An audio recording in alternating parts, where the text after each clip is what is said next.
एक हरे भरे जंगल में जहां सूरज की रोशनी पत्तियों से छनकर नाचती थी और नदियां मधुर ध्वनि गुनगुनाती थी, मीकू नाम का एक चतुर लेकिन अत्यधिक जिज्ञासु बंदर रहता था। मीकू बाकी बंदरों से अलग था।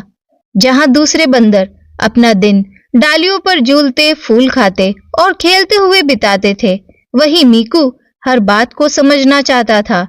पक्षी क्यों उड़ते हैं? ये सूरज क्यों उगता है? ये नदी कितनी गहरी हो सकती है?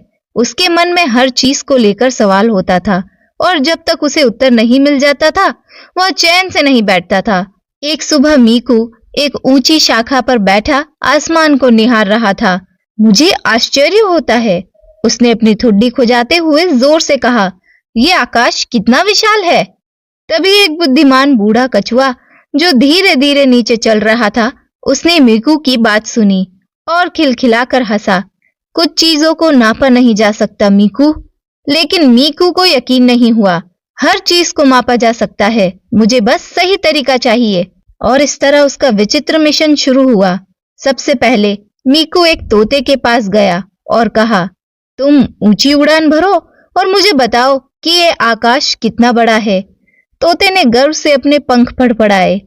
आकाश अनंत है। मैं बहुत दूर तक उड़ चुका हूँ, लेकिन मैं कभी किसी अंत तक नहीं पहुंचा।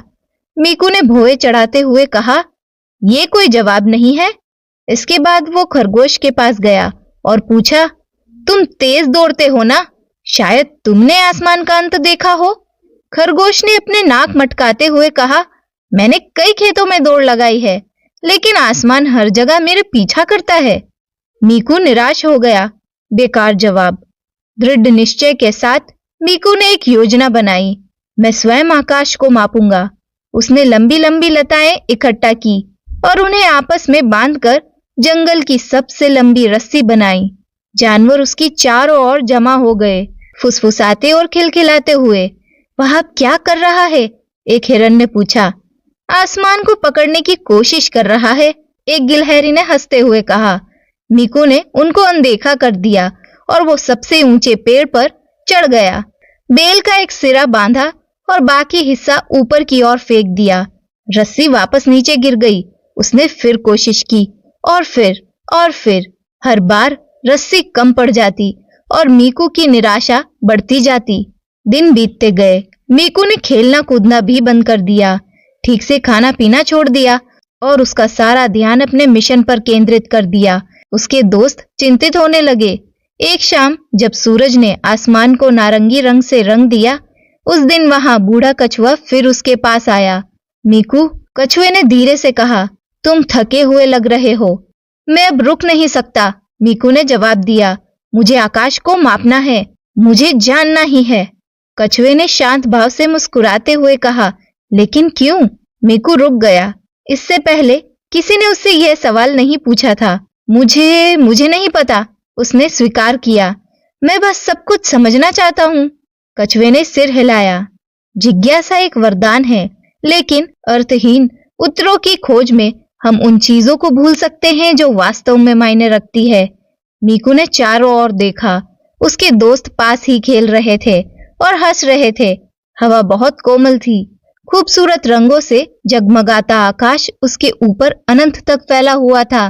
पहली बार उसने आकाश को मापने की जरूरत महसूस नहीं की। अगली सुबह मीकू ने सभी जानवरों को बुलाया और उसने घोषणा की, मैंने कुछ फैसला किया है। क्या तुमने आकाश को माप लिया है? गिलहरी ने उत्साह से पूछा। मीकू मुस्कुराया और बोला, नहीं, और अब मुझे इसकी जरूरत भी नहीं है। सभी जानवर आश्चर्यचकित रह गए। मीकू ने आगे कहा, मुझे एहसास हुआ कि हर चीज को मापना या समझना जरूरी नहीं है। कुछ चीजें अनुभव करने, आनंद लेने और सराहना करने के लिए होती है। तोते ने खुशी से अपने पंख फड़फड़ाए। ये बात सुन के बहुत अच्छा लगा। खरगोश ने सिर हिलाया, और ये बहुत कम थकाने वाला भी है। खरगोश की ये बात सुन के सभी जानवर जोर से हंसने लगे। उस दिन से मीकू अभी भी जिज्ञासु था, लेकिन समझदार भी। वह सवाल पूछता था, लेकिन उसने ये भी सीख लिया कि कब रुकना है और बस पल का आनंद लेना है। कभी कभी वो अपनी पसंदीदा शाखा पर बैठ जाता और आकाश की ओर देखता रहता। उसे नापने के लिए नहीं, बल्कि उसकी सुंदरता की प्रशंसा करने के लिए। और पहली बार उसे सचमुच खुशी का एहसास हुआ। इस कहानी से हमें ये सीख मिलती है कि जिज्ञासा महत्वपूर्ण है, लेकिन हर चीज को नापना या पूरी तरह समझाना जरूरी नहीं है। कभी कभी सबसे बड़ा आनंद अपने आसपास की चीजों की सराहना करने से ही मिलता है। आज की ये कहानी आपको कैसी लगी है कमेंट सेक्शन में जरूर बताएं, और नए हैं तो इस चैनल को सब्सक्राइब जरूर कर लें।